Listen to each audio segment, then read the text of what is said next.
So here's your Hypersports board repaired and working. I told you I'd send you a proof of life video just so you see that it's operational.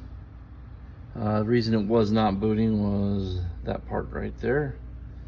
It's keeping the CPU from booting correctly.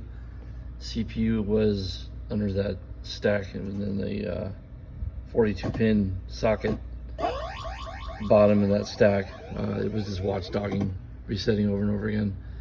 And as you can see now, kit parts are installed.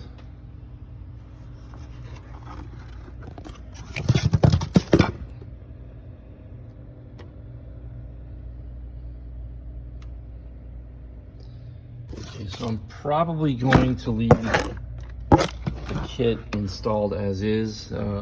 By that I mean I'm going to leave this ribbon cable installed. I'm going to wrap the boards up tightly so that hopefully these larger daughter boards don't come loose.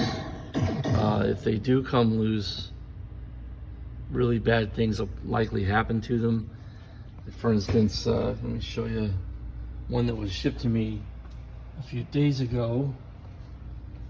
Daughter board came loose. I think this is, yeah, it's another Hypersports. Yeah, it's this exact kit, but one of these pins is broken. Let's see if I can find it.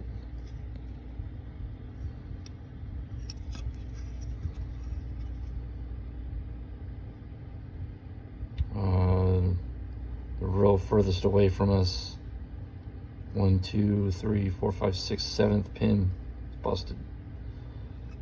So that board was shipped to me with, this was in the socket, but it wasn't secured in place. And that daughter board popped off. A whole bunch of those pins were broken, or bent rather, and that one pin was broken, so I'm gonna have to fix that.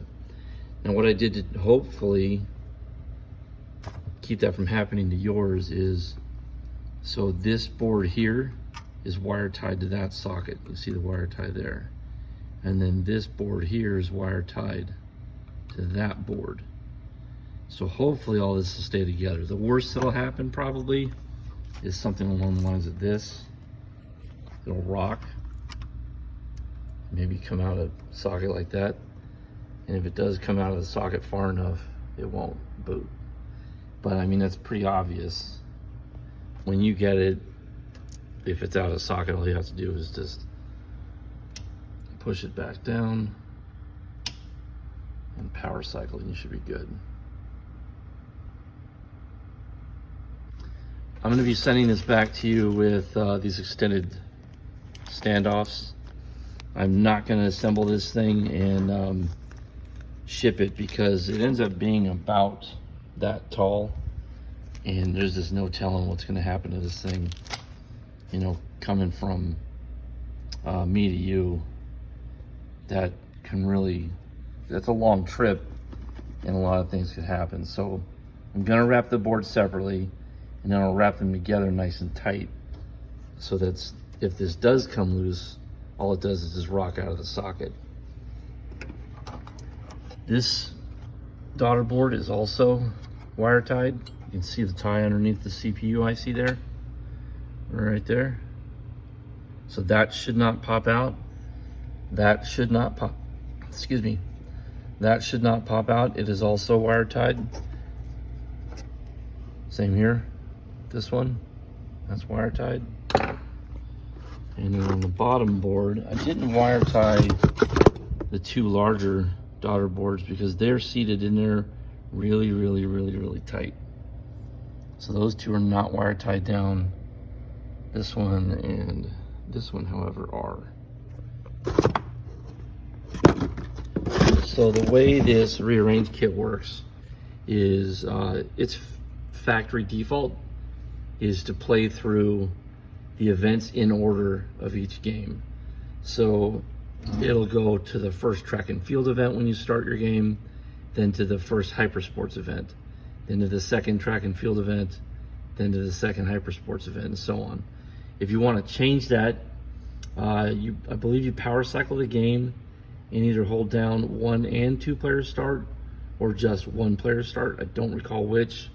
I can't do it on my bench just because of where the power switches are and the fact that I'm holding the camera with one hand. So, but I will start a game. Turn the volume back up.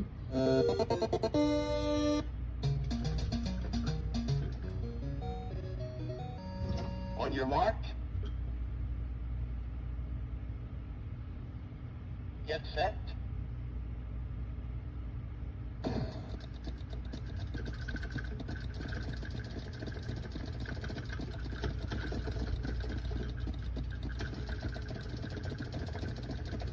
So this is the first track and field event. The time, 13.82 seconds. Then it should go to swimming. 100-meter dash, I think. On your mark. Yeah, okay. Get set. So there you have it.